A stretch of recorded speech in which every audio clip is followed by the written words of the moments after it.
It's been a great start to season 2014 in the VFL, and the action is going to continue to be impressive, I suspect, Pete Marcato. We're going to Preston this week for the round 5 match between the Northern Blues and Coburg. More on the Lions in a minute, but for the Northern Blues, it's been a surprising start to the year. They got raided in the off-season by Williamstown in particular. They lost a lot of players. We know that Carlton have had some serious problems off the field and with injury, and yet the Northern Blues still find themselves in the top quarter of the ladder. And you look at those wins that they've had, Darren, and they've been narrow wins. Yep. First up, against Williamstown.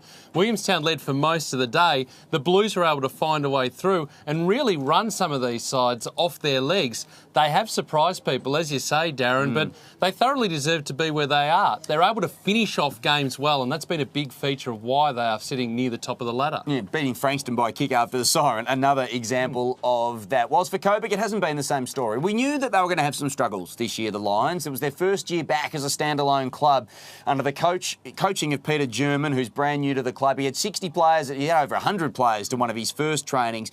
He's really trying to regenerate the spirit, the pride and the jumper, all those things that we love about a real footy club. And I sense a big scalp is just around the corner. Absolutely. And they're doing it without the big name players. Yeah. Coburg don't have the finances to be able to do that. So for Peter German, the challenge is to work with a squad that may not necessarily have the same experience as a standalone VFL side or a standalone AFL side, and he's been able to do it. There is a good core there at Coburg.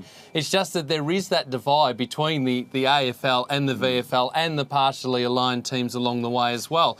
I agree with you. I don't think a win's too far away, but they've got to be able to run out the games, and that's going to be the big thing when you come up against a quality side like the Northern Blues. The message is then, make sure you stay tuned right to the end of the fourth quarter in our broadcast match this Saturday afternoon between the Northern Blues and the Coburg Lions. The action will be beamed live across Victoria from 1 o'clock. The other games in round 5, Box Hill and Frankston, Port Melbourne against Bendigo, who have been struggling again in season 2014. Richmond will need to lift their performance if they're to threaten the Cats. Williamstown and Collingwood looks to be a fascinating game, particularly with the way the Magpies got over Essendon last week. Casey and Werribee, well, who knows what to expect out of that one. North Ballarat and Footscray, and then the last game of the round. The Sandringham Zebras are hosting Essendon on Sunday afternoon from Trevor Barker Beach Oval.